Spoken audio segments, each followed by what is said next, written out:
I'm Joyce Lau. I'm a Master of Journalism student at the University of Hong Kong. I'm also a longtime editor and reporter, and today I'd like to talk to you about an issue that I've been covering since 2020. This is an issue I feel has actually been underreported both in China and overseas. I haven't seen like any sort of really comprehensive summary of this complex situation. So in 2020 to 2021, I was working for a great company, a UK based company called Times Higher Education. Rather obviously, I was covering higher education from Asia, and I started following a hashtag called Take Us Back to China. Um, this hashtag has been the rallying cry for what I estimate are about 200,000 foreign students who are enrolled at Chinese universities but who have not been able to cross back over that Chinese border to return to their campuses and finish their degrees. Most of these students are from the developing world, which is one reason, at least in my opinion, that this issue really hasn't been reported very much. It has been reported a bit. There's some Hong Kong journalists who've written about it. The Indian and Pakistani press have written about it, but it really isn't getting the global attention it deserves. So I've decided to launch this series of videos on this day, March 28th, 2022, because it's an anniversary. It's a pretty sad anniversary. It's exactly 2 years to this day that China officially closed its borders to most foreigners, including most students. And 2 years later, we're in the same situation. As I say, this is a series, so in later videos, I will break down in greater detail where I got that estimate of 200,000 and also a little bit more of where these students come from and what sort of challenges they face. So how exactly did 200,000 students get trapped out of China? I'm just going to give a really brief timeline.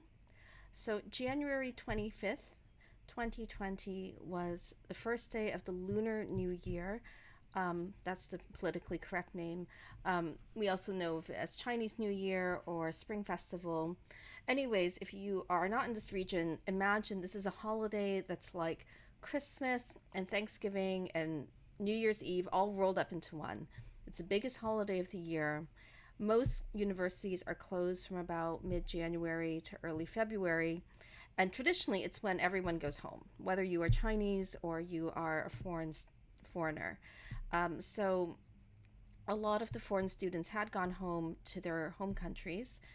And then 5 days later, on January 30th, 2020, the World Health Organization officially declared an emergency for the disease we now know as COVID. Not surprisingly, the few foreign students who were in China were trying to leave. This is really, understandable. There was this scary new disease and there were lockdowns. So they were mostly out of the country. Then on March 28th, 2020, exactly 2 years ago from today, the borders officially closed. Now, just a bit of context that 2 years ago, China was not alone in this. There were students locked out everywhere.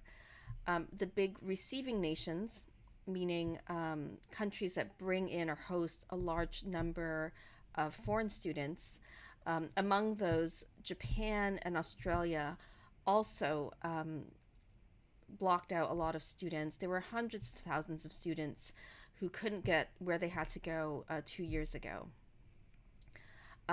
Although those other countries have kind of opened up. In October 2020, the students who were locked out of China formed a more formal China International Student Union. I've put their link below. They are an official and really pretty great group. They've done a lot of work like polling, coming up with different opinions, and lobbying. So they are the ones behind the Take Us Back to China hashtag that keeps going viral on Twitter.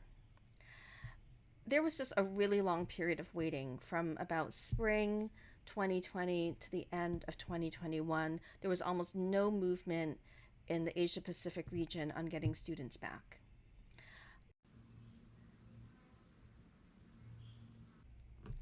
So, several months ago, things have begun to open up in this part of the world. In December 2021, so last December, Australia began opening its borders. Its borders are now fully open. Um, and then last month, in February 2022, Japan announced a pathway for foreign students to go back. Again, these are major receiving nations, so these decisions impact estimated hundreds of thousands of students.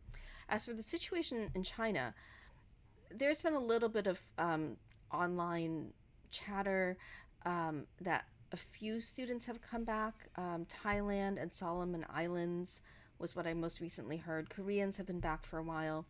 But suffice it to say that the grand majority of students who are enrolled in Chinese universities have not been able to get back, particularly from India and Pakistan and sub Saharan Africa. And that is the situation we are in right now in March 2022. I hope that this brief summary of the Take Us Back to China student situation has been illuminating. Please leave comments below if you've experienced this. Please keep the comments civil. I've listed a bunch of my old Times Higher Education articles and other resources below. And please stay tuned because I'm going to follow up with more detailed follow up videos on this situation. Thank you.